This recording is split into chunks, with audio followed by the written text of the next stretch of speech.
Hello my dear students, ಹೇಗಿದ್ದೀರಾ ಎಲ್ಲರೂ? Welcome to Pallavi tutorials. ಮಕ್ಕಳೇ, ಈ ಒಂದು ವಿಡಿಯೋದಲ್ಲಿ 2024 annual exam first PUC economics question paper ಏನಿದೆ ಇದಕ್ಕೆ ಆನ್ಸರ್ನ ಹೇಳ್ತಾ ಇದ್ದೀನಿ. ಸೊ 2024 ಅಂತ ಹೇಳಿದ್ರೆ ಲಾಸ್ಟ್ ಇಯರ್ ನಡೆದಿರುವಂತಹ ಆ್ಯನುವಲ್ ಎಕ್ಸಾಮಿನ ಕ್ವಶನ್ ಪೇಪರ್, ವಾರ್ಷಿಕ ಪರೀಕ್ಷೆಗೆ ಸಂಬಂಧಪಟ್ಟಾಗೆ. ಸೊ ಈ ಒಂದು ಪ್ರಶ್ನೆ ಪತ್ರಿಕೆಯಲ್ಲಿ ಪ್ರಶ್ನೆಗಳನ್ನ ಯಾವ ರೀತಿಯಾಗಿ ಕೇಳಿದ್ದಾರೆ, ಇದಕ್ಕೆ ಉತ್ತರಗಳೇನು ಅಂತ ನೋಡೋಣ. ಇದೇನಾಗುತ್ತೆ ಅಂತ ಹೇಳಿದ್ರೆ, ಮುಂದೆ ಬರುವಂತಹ ನಿಮ್ಮ ಎಕ್ಸಾಮಿಗೆ ಒಂದಿಷ್ಟು ಬಹುಮುಖ್ಯ ಪ್ರಶ್ನೆಗಳು ಯಾವುದು, ಯಾವ ರೀತಿಯಾಗಿ ಪ್ರಶ್ನೆಗಳನ್ನ ಕೇಳ್ತಾರೆ ಅನ್ನೋದ್ರ ಬಗ್ಗೆ ನಿಮಗೊಂದು ಐಡಿಯಾ ಸಿಗುತ್ತೆ. ಯಾಕೆ ಅಂತ ಹೇಳಿದ್ರೆ, ಎಕನಾಮಿಕ್ಸಲ್ಲಿ ನೀವು ಸಂಖ್ಯಾಶಾಸ್ತ್ರವನ್ನು ಕೂಡ ಓದೋದ್ರಿಂದ ಒಂದಿಷ್ಟು ಪ್ರಾಬ್ಲಮ್ಯಾಟಿಕ್ ಕಾನ್ಸೆಪ್ಟ್ಗಳು ನಿಮಗಿರುತ್ತೆ. ರೇಖಾಚಿತ್ರಗಳಾಗಿರಬಹುದು, ನಕ್ಷೆಗಳಾಗಿರಬಹುದು, ಒಂದಿಷ್ಟು ಪ್ರಾಬ್ಲಮ್ಯಾಟಿಕ್ ಕಾನ್ಸೆಪ್ಟ್ ಇರೋದ್ರಿಂದ ಹೆಲ್ಪ್ಫುಲ್ ಆಗಿರುತ್ತೆ ಯಾವ ರೀತಿಯಾಗಿ ಓದ್ಕೊಳ್ಬೇಕು ಅನ್ನೋದು. ಸೊ ಇಲ್ಲಿ ಭಾಗ ಎಯಲ್ಲಿ ಬಹು ಆಯ್ಕೆ ಪ್ರಶ್ನೆಗಳನ್ನ ಕೇಳಿದ್ದಾರೆ. ಮೊದಲ ಪ್ರಶ್ನೆ, ಸಂಪನ್ಮೂಲಗಳ ಪರ್ಯಾಯ ಬಳಕೆಯು ಈ ಸಮಸ್ಯೆಯ ಉದ್ಭವಕ್ಕೆ ಕಾರಣವಾಗುತ್ತದೆ ಅಂತ ಕೇಳಿದ್ದಾರೆ. ಇದಕ್ಕೆ ಉತ್ತರ ಆಯ್ಕೆ. ಎರಡನೇ ಪ್ರಶ್ನೆ, ಆವೃತ್ತಿ ಬಹುಭುಜಾಕೃತಿಯನ್ನು ಈ ನಿರೂಪಣೆಯಲ್ಲಿ ಬಳಸಲಾಗುತ್ತದೆ, ವರ್ಗೀಕೃತ ದತ್ತಾಂಶ. ಮೂರನೇ ಪ್ರಶ್ನೆ, ಭಾರತದಲ್ಲಿ ಪ್ರತಿ ಈ ಕೆಳಕಂಡ ವರ್ಷಗಳಿಗೊಮ್ಮೆ ಜನಗಣತಿಯನ್ನು ನಡೆಸಲಾಗುತ್ತದೆ, 10 ವರ್ಷಕ್ಕೆ. ನಾಲ್ಕನೇ ಪ್ರಶ್ನೆ, ಚರ್ವೋದ್ಯಮ ಮತ್ತು ಪ್ರವಾಸೋದ್ಯಮಗಳು ಅಂತ ಕೊಟ್ಟಿದ್ದಾರೆ, ಕೃಷಿಯೇತರ ಚಟುವಟಿಕೆಗಳು. ಔಪಚಾರಿಕ ವಲಯದಲ್ಲಿ ಕೆಲಸ ಮಾಡುವ ಕಾರ್ಮಿಕರು ಈ ಕೆಳಗಿನ ಯಾವ ಸೌಲಭ್ಯವನ್ನು ಹೊಂದಿರುತ್ತಾರೆ, ಸಾಮಾಜಿಕ ಭದ್ರತಾ ಅನುಕೂಲಗಳು. ನೆಕ್ಸ್ಟು ಬಿಟ್ಟ ಸ್ಥಳ ಪ್ರಶ್ನೆಗಳು, ಬ್ರಾಕೆಟಲ್ಲಿ ಉತ್ತರವನ್ನು ಕೊಟ್ಟಿರ್ತಾರೆ, ಸರಿಯಾದ ಉತ್ತರವನ್ನು ನೀವು ಆರಿಸಿ ಬರಿಬೇಕು. ದತ್ತಾಂಶಗಳು, ಸಂಖ್ಯೆಗಳು, ಸಮೀಕರಣಗಳು ಸಂಖ್ಯಾಶಾಸ್ತ್ರದಲ್ಲಿ ಬಳಸಲ್ಪಡುತ್ತವೆ. ಇದಕ್ಕೆ ಉತ್ತರ ಸಂಖ್ಯಾಶಾಸ್ತ್ರ. ಘಟಕಸ್ತಂಭ ರೇಖಾಚಿತ್ರವನ್ನು ಡ್ಯಾಶ್ ಎಂದು ಕರೆಯುವರು, ಉಪವಿಭಾಗಿತ ರೇಖಾಚಿತ್ರಗಳು. ಡ್ಯಾಶ್ ಸಿದ್ಧಪಡಿಸುವಾಗ ನಿರ್ಧರಿತ ಗುಂಪಿನ ಆಯ್ಕೆಯು ಬಹಳ ಮುಖ್ಯವಾದುದಾಗಿದೆ ಅಂತ ಹೇಳಿದರೆ ಇದಕ್ಕೆ ಉತ್ತರ ಯೋಜನಾ ವರದಿ. ಸಣ್ಣ ಪ್ರಮಾಣದ ಕೈಗಾರಿಕೆಗಳು ಬೃಹತ್ ಕೈಗಾರಿಕೆಗಳಿಗಿಂತ ಹೆಚ್ಚಾಗಿ ಶ್ರಮವನ್ನು ಬಳಸುತ್ತವೆ. ಭಾರತದಲ್ಲಿ ಮರೆಮಾಚಿದ ನಿರುದ್ಯೋಗವು ಕೃಷಿ ವಲಯದಲ್ಲಿ ಹೆಚ್ಚಾಗಿ ಕಾಣಬಹುದಾಗಿದೆ. ನೆಕ್ಸ್ಟು ಹೊಂದಿಸಿ ಬರೆಯಿರಿ ಪ್ರಶ್ನೆಗಳನ್ನ ಕೇಳಿದರೆ, ಜನಗಣತಿ, ಇದಕ್ಕೆ ಉತ್ತರ ಎಲ್ಲ ವ್ಯಕ್ತಿಗಳನ್ನು ಒಳಗೊಂಡಿರುತ್ತದೆ. ಸಿಗ್ಮಾ ಎನ್, ಪ್ರಾಪ್ತಾಂಕಗಳ ಒಟ್ಟು ಸಂಖ್ಯೆ. PPI, ಉತ್ಪಾದಕರ ಬೆಲೆ ಸೂಚ್ಯಂಕ. ಪ್ರಧಾನಮಂತ್ರಿ ಯೋಜನಾ ಆಯೋಗದ ಅಧ್ಯಕ್ಷರು. ವಿಶ್ವ ಬ್ಯಾಂಕ್, ಭಾರತ ಮತ್ತು ಜ್ಞಾನ ಆರ್ಥಿಕತೆ. ನೆಕ್ಸ್ಟು 1 ಅಂಕದ ಪ್ರಶ್ನೆಗಳು. ಮಾದರಿ ಆಯ್ಕೆಯ ದೋಷ ಎಂದರೇನು ಅಂತ ಕೇಳಿದ್ದಾರೆ. ಪ್ರಥಮ PUC ಅರ್ಥಶಾಸ್ತ್ರ ವಿಷಯಕ್ಕೆ ಸಂಬಂಧಪಟ್ಟಾಗೆ ಪ್ರತಿಯೊಂದು ಅಧ್ಯಾಯದ ಎಲ್ಲ ಬಹುಮುಖ್ಯ ಪ್ರಶ್ನೆಗಳನ್ನ ಅಪ್ಲೋಡ್ ಮಾಡಿದ್ದೀನಿ. ಸೊ ನಿಮಗೆ ಅಲ್ಲಿ ಉತ್ತರಗಳು ಸಿಗುತ್ತೆ. ಮಾದರಿ ಆಯ್ಕೆಯ ಫಲಿತಾಂಶ ಮತ್ತು ಗಣತಿ ಫಲಿತಾಂಶದ ನಡುವಿನ ವ್ಯತ್ಯಾಸವನ್ನು ಮಾದರಿ ಆಯ್ಕೆಯ ದೋಷ ಎನ್ನುತ್ತೇವೆ. 1 ಅಂಕದ ಎರಡನೇ ಪ್ರಶ್ನೆ, ಸಹಸಂಬಂಧ ಎಂದರೇನು?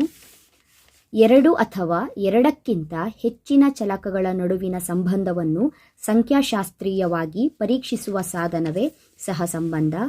ಬಂಡವಾಳ ಸರಕುಗಳ ಕೈಗಾರಿಕೆಗಳು ಎಂದರೇನು? ಬಂಡವಾಳ ಸರಕುಗಳ ಕೈಗಾರಿಕೆಗಳು ಎಂದರೆ ಸರಕುಗಳ ಉತ್ಪಾದನೆಗೆ ಬೇಕಾಗುವ ಯಂತ್ರೋಪಕರಣ ತಯಾರಿಸುವ ಕೈಗಾರಿಕೆಗಳನ್ನು ಬಂಡವಾಳ ಸರಕು ಕೈಗಾರಿಕೆಗಳೆನ್ನುವರು. ಮುಂದಿನ ಪ್ರಶ್ನೆ, NCERTಯನ್ನು ವಿಸ್ತರಿಸಿ ಅಂತ ಕೇಳಿದರೆ, national council and education research training, ಕನ್ನಡದಲ್ಲಿ ರಾಷ್ಟ್ರೀಯ ಶಿಕ್ಷಣ ಸಂಶೋಧನೆ ಮತ್ತು ತರಬೇತಿ ಸಂಸ್ಥೆ. 1 ಅಂಕದ ಕೊನೆ ಪ್ರಶ್ನೆ, ಗ್ರಾಮೀಣ ಸಾಲ ಎಂದರೇನು? ಗ್ರಾಮೀಣ ಸಾಲ ಎಂದರೆ ಬಿತ್ತನೆ ಕಾರ್ಯ, ಫಸಲು ಪಡೆಯುವ ನಡುವಿನ ಕಾಲಾವಧಿ ದೀರ್ಘಾವಧಿಯಾಗಿದ್ದು ರೈತರಿಗೆ ಕೃಷಿ ಕಾರ್ಯ ಹಾಗೂ ಇತರೆ ಚಟುವಟಿಕೆಗಳಿಗೆ ರೈತರಿಗೆ ಕಡಿಮೆ ಬಡ್ಡಿ ದರದಲ್ಲಿ ಬ್ಯಾಂಕ್ಗಳು ನೀಡುವ ಸಾಲವನ್ನು ಗ್ರಾಮೀಣ ಸಾಲ ಎನ್ನುವರು. ನೆಕ್ಸ್ಟು ಭಾಗ ಬಿ, 2 ಅಂಕದ ಪ್ರಶ್ನೆಗಳು. ಭಾಗ ಎಗೆ ಸಂಬಂಧಪಟ್ಟಾಗೆ ಪ್ರಶ್ನೆಗಳು, ಭಾಗ ಬಿಗೆ ಸಂಬಂಧಪಟ್ಟಾಗೆ ಪ್ರಶ್ನೆಗಳನ್ನ ಸಪ್ರೇಟಾಗಿ ಕೊಟ್ಟಿರ್ತಾರೆ. ಇಲ್ಲಿ ಮೊದಲ ಪ್ರಶ್ನೆ, ಚಲಕದ ವಿಧಗಳನ್ನು ತಿಳಿಸಿ. ಚಲಕದ ವಿಧಗಳು ಸತತ ಚಲಕಗಳು, ಅಸತತ ಚಲಕಗಳು. ಎರಡನೇ ಪ್ರಶ್ನೆ, ಕೇಂದ್ರೀಯ ಪ್ರವೃತ್ತಿ ಮಾಪನದ ವಿಧಗಳಾವುವು? ಕೇಂದ್ರೀಯ ಪ್ರವೃತ್ತಿ ಮಾಪನದ ವಿಧಗಳು ಅಂಕಗಣಿತ ಸರಾಸರಿ, ಮಧ್ಯಾಂಕ, ಬಹುಲಕ. ಮುಂದಿನ ಪ್ರಶ್ನೆ, ಈ ಕೆಳಗಿನ ದತ್ತಾಂಶಗಳಿಗೆ ಮಧ್ಯಾಂಕವನ್ನು ಕಂಡುಹಿಡಿಯಿರಿ ಅಂತ ಹೇಳ್ಕೊಂಡು ಎಕ್ಸ್ ಕೊಟ್ಟಿದ್ದಾರೆ. 5, 7, 9, 12, 11, 8, 7, 15, 25 ಅಂತ. ಸೊ ಮಧ್ಯಾಂಕವನ್ನು ಕಂಡುಹಿಡಿಯುವಾಗ ಅವ್ರು ಏನು ಕೊಟ್ಟಿರ್ತಾರೆ ಅದನ್ನು ಫಸ್ಟ್ ಬರ್ಕೊಳ್ಳಿ. ಎಕ್ಸ್ ಏನು ಕೊಟ್ಟಿದ್ದಾರೆ ಅದನ್ನು ಬರೀರಿ. 5, 7, 9, 12, 11, 8, 7, 15, 25 ಬರೀರಿ. ನೆಕ್ಸ್ಟು ಉತ್ತರ ಬರೆಯುವಾಗ ಏರಿಕೆ ಕ್ರಮದಲ್ಲಿ ಬರ್ಕೊಳ್ಬೇಕು. ಅಂದರೆ ಅವ್ರು ಏನು ದತ್ತಾಂಶವನ್ನು ಕೊಟ್ಟಿದ್ದಾರೆ ಅದನ್ನು ಏರಿಕೆ ಕ್ರಮದಲ್ಲಿ ಬರ್ಕೊಳ್ಬೇಕು. ಏರಿಕೆ ಕ್ರಮದಲ್ಲಿ ಬರ್ಕೊಂಡಾಗ 5, 7, 7, 8, 9, 11, 12, 15, 25 ಆಯಿತು.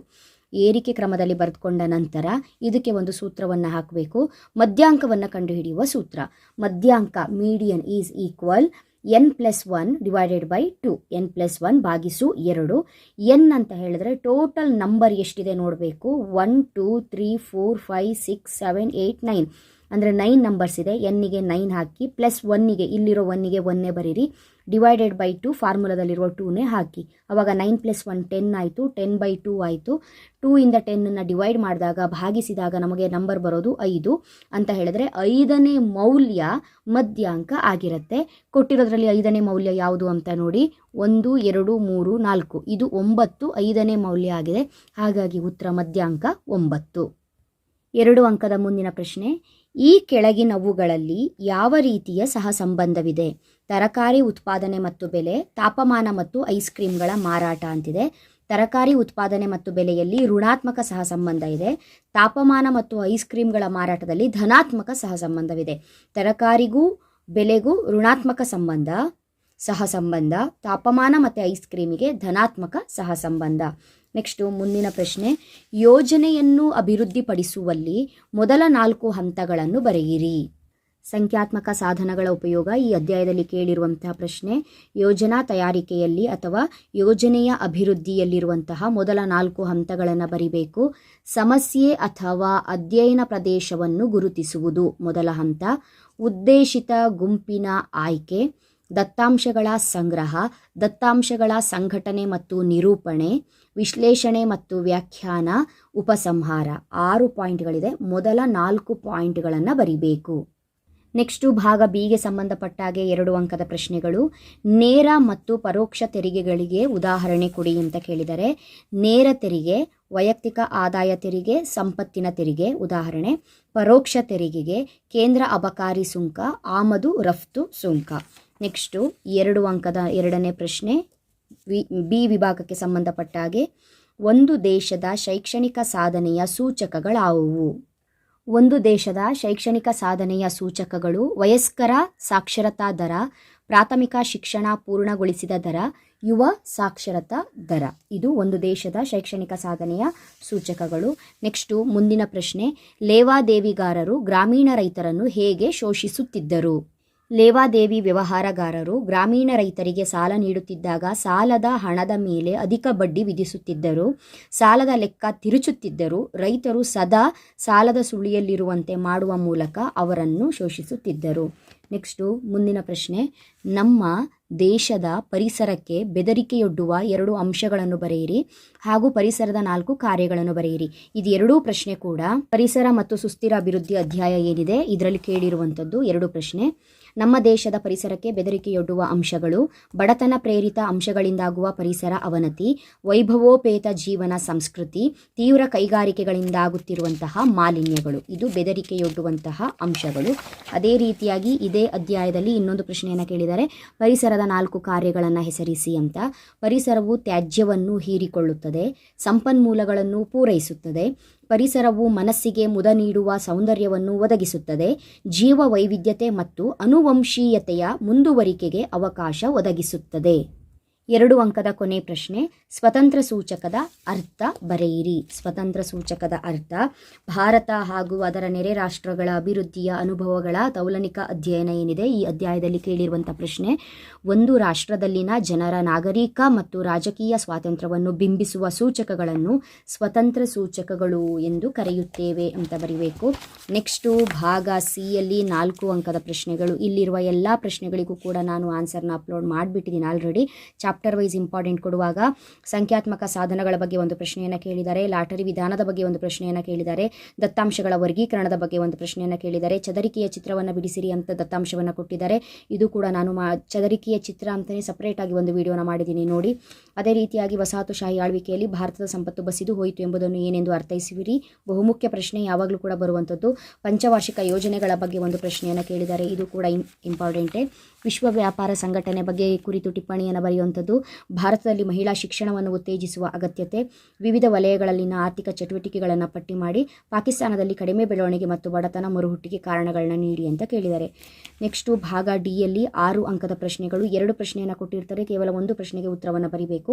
ಅಂಕಗಣಿತೀಯ ರೇಖಾಚಿತ್ರವನ್ನು ಕೇಳಿದ್ದಾರೆ. ನಾನು ನಿಮಗೆ ಹೇಳ್ಕೊಟ್ಟಿದ್ದೀನಿ ಯಾವ ರೀತಿಯಾಗಿ ಅಂಕಗಣಿತೀಯ ರೇಖಾಚಿತ್ರವನ್ನು ಹಾಕಬೇಕು ಅಂತ ಹೇಳ್ಕೊಂಡು. ಅದೇ ರೀತಿ ನಿಮಗೆ ಇಲ್ಲಿ 44, 45ನೇ ಪ್ರಶ್ನೆ 6 ಅಂಕದ 2 ಪ್ರಶ್ನೆಯನ್ನು ಕೇಳಿದರೆ. ಕೃಷಿ ಮಾರುಕಟ್ಟೆ ವ್ಯವಸ್ಥೆಯನ್ನು ಸುಧಾರಿಸಲು ಸರ್ಕಾರ ಕೈಗೊಂಡಂತಹ ಕ್ರಮಗಳು ಯಾವುದ್ಯಾವುದು ಕೇಳಿದರೆ. ಸುಸ್ಥಿರ ಅಭಿವೃದ್ಧಿ ಸಾಧಿಸಲು ಅನುಸರಿಸಬಹುದಾದ ಯಾವುದಾದರೂ 3 ತಂತ್ರಗಳನ್ನು ವಿವರಿಸಿ ಅಂತ ಕೇಳಿದರೆ. ನೆಕ್ಸ್ಟ್ ವಿಭಾಗ ಇಯಲ್ಲಿ ಯೋಜನೆ ಆಧಾರಿತ ಪ್ರಶ್ನೆಗಳು, ಪ್ರಾಕ್ಟಿಕಲ್ ಓರಿಯೆಂಟೆಡ್ ಕ್ವಶನ್ಸು. 46ನೇ ಪ್ರಶ್ನೆ, ಸರಾಸರಿ ತಾಪಮಾನ ಮತ್ತು ವ್ಯಾಪ್ತಿಯನ್ನು ಕಂಡುಹಿಡಿಬೇಕು. ಬಹು ಈಸಿ ಪ್ರಶ್ನೆ. ಇದಕ್ಕೆ ಒಂದು ವಿಡಿಯೋನ ಮಾಡಿ ಸಪ್ರೇಟಾಗಿ ಯಾವ ರೀತಿಯಾಗಿ ನೀವು ಸರಾಸರಿ ತಾಪಮಾನ ಮತ್ತು ವ್ಯಾಪ್ತಿಯನ್ನು ಕಂಡುಹಿಡಿಯೋದು ಅಂತ ಹೇಳ್ಕೊಡ್ತೀನಿ. ಈಸಿಯಾಗಿ 5 ಅಂಕಗಳನ್ನು ಪಡ್ಕೊಳ್ಬಹುದು. ನೆಕ್ಸ್ಟ್ ಕೆಳಗಿನ ಬ್ಯಾಂಕುಗಳಲ್ಲಿ ಕೃಷಿ ಬ್ಯಾಂಕ್ ಯಾವುದು, ಕೈಗಾರಿಕೆ ಬ್ಯಾಂಕ್ ಯಾವುದು, ರಾಷ್ಟ್ರೀಕೃತ ಯಾವುದು, ಖಾಸಗಿ ಯಾವುದು, ವಿದೇಶಿ ಬ್ಯಾಂಕ್ ಯಾವುದು ಅನ್ನೋದನ್ನು ಗುರುತಿಸಬೇಕು. ಇದು ಕೂಡ ಈಸಿ ಪ್ರಶ್ನೆ. ಮತ್ತು ಕೆಳಗಿನ ಪಟ್ಟಿಯಲ್ಲಿ ಅವರು ಕೊಟ್ಟಿರುವಂಥದ್ರಲ್ಲಿ ಔಪಚಾರಿಕ ಕೆಲಸಗಾರರು ಯಾರು, ಅನೌಪಚಾರಿಕ ಕೆಲಸಗಾರರು ಯಾರು ಅಂತ ಹೇಳ್ಕೊಂಡು ನೀವು ಫೈಂಡ್ ಔಟ್ ಮಾಡಿ ಬರೆದ್ರೆ ಅಲ್ಲೂ ಕೂಡ 5 ಅಂಕ ಸಿಗುತ್ತೆ. ಈ 3 ಪ್ರಶ್ನೆಗಳಿಗೂ ಕೂಡ ಉತ್ತರವನ್ನು ಬರೆಯೋದು ತುಂಬಾ ಈಸಿ. ಆಲ್ರೆಡಿ ನಾನು ಯಾವ ರೀತಿಯಾಗಿ ಉತ್ತರ ಬರೀಬೇಕು ಅನ್ನೋದನ್ನು ಅಪ್ಲೋಡ್ ಮಾಡಿದ್ದೀನಿ. ಸರಾಸರಿ ತಾಪಮಾನ ಮತ್ತು ವ್ಯಾಪ್ತಿಯನ್ನು ಕಂಡುಹಿಡಿಯೋದಕ್ಕೆ ಒಂದು ಲೆಕ್ಕವನ್ನು ಅಪ್ಲೋಡ್ ಮಾಡ್ತೀನಿ. ಅದು ಬಿಟ್ಟರೆ ಬ್ಯಾಂಕ್ಗಳು ಯಾವುದು ಗುರುತಿಸಿ ಆಗಿರ್ಬೋದು, ಔಪಚಾರಿಕ ಅನೌಪಚಾರಿಕ ನನ್ನ ಚಾನಲಲ್ಲಿ ನಿಮಗೆ ಸಿಗುತ್ತೆ. ಈಸಿಯಾಗಿ 5 ಮತ್ತು 5 10 ಅಂಕಗಳನ್ನ ಯಾವ ರೀತಿಯಾಗಿ ಪಡ್ಕೊಳ್ಬಹುದು ಅನ್ನೋದಕ್ಕೆ ವೀಡಿಯೋಸ್ಗಳನ್ನ ವಾಚ್ ಮಾಡಿ ಮಕ್ಕಳೇ, ಓಕೆನಾ? ಸೊ ಇದಿಷ್ಟು ಕೂಡ ಪ್ರಥಮ PUC ಅರ್ಥಶಾಸ್ತ್ರ ಎಕನಾಮಿಕ್ಸಿಗೆ ಸಂಬಂಧಪಟ್ಟಾಗ 2024ರ ವಾರ್ಷಿಕ ಪರೀಕ್ಷೆಯ ಪ್ರಶ್ನೆ ಪತ್ರಿಕೆ ಹಾಗೂ ಇದರಲ್ಲಿರುವಂತಹ ಉತ್ತರಗಳು. ಮುಂದಿನ ವಿಡಿಯೋದಲ್ಲಿ ಬೇರೆ ಸಬ್ಜೆಕ್ಟಿಗೆ ಸಂಬಂಧಪಟ್ಟಾಗೆ ವಾರ್ಷಿಕ ಪರೀಕ್ಷೆಯ ಪ್ರಶ್ನೆ ಪತ್ರಿಕೆ ಸಿಕ್ಕಿರೋದ್ರಿಂದ ಅದಕ್ಕೆ ಉತ್ತರವನ್ನು ಹೇಳ್ತೀನಿ. ಸೊ ಅದಕ್ಕೆ ಪ್ರಿಪೇರ್ ಆದರೆ ನಿಮಗೊಂದಿಷ್ಟು ಐಡಿಯಾಸ್ ಬರುತ್ತೆ, ಯಾವ ರೀತಿಯಾಗಿ ಕ್ವಶನ್ಸ್ಗಳು ಎಕ್ಸಾಮಿಗೆ ಬರುತ್ತೆ ಅನ್ನೋದು. ಮುಂದಿನ ವಿಡಿಯೋದಲ್ಲಿ ಮತ್ತೆ ಸಿಗ್ತೀನಿ. ಅಲ್ಲಿವರೆಗೂ ಚೆನ್ನಾಗಿ ಓದ್ಕೊಳ್ಳಿ. Thank you. All the best.